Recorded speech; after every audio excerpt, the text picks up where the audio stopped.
Everyone during some stage of their life has heard of the term germs. For many of us, most of that exposure would be from product labels or slogans, claiming they kill 99.95% of germs or something to that end. But despite the reputation that may bring, some germs play integral roles in our development. For example, did you know the human body relies on specialized bacteria, a type of germ, to break down certain foods? Or maybe that the cooking ingredient yeast is actually a single-celled fungi, which is another kind of germ. Well, regardless of whether you knew that or not, there is another helpful germ that many of us may not be familiar with. One that, while not beneficial to our stomachs, will provide a giant step forward in the never-ending battle against our environmental footprint. You see, back in 2016, a group of Japanese scientists working at a recycling plant noticed something peculiar was occurring before their eyes. A group of unknown bacteria had grown around some of their plastic bottles. The weird part was that it was successfully able to eat away at the material, breaking it down into smaller components. Yes, you heard me correctly. These bacteria use the plastic material as food.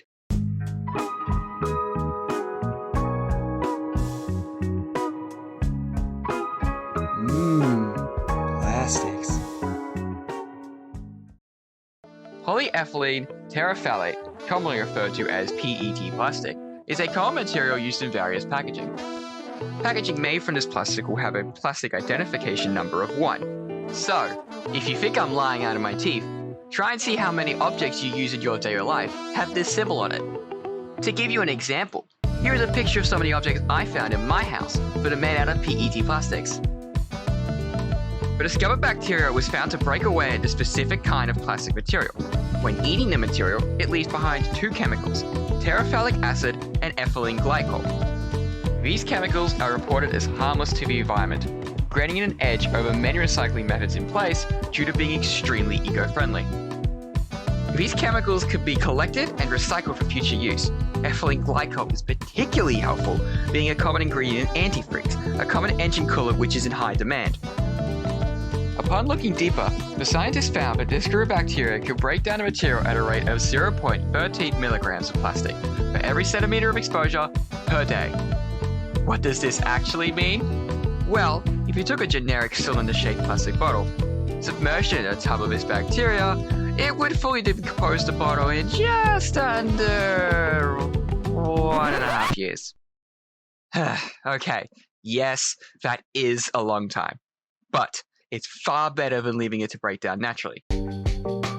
You see, the issue with PET plastic lies in its structure. It's very tight and compact, so much so that even air is trapped within it. This helps your soft drink stay fizzy for longer, but it comes at a cost. It's because of that tight structure that plastic bottles take hundreds of years to degrade naturally.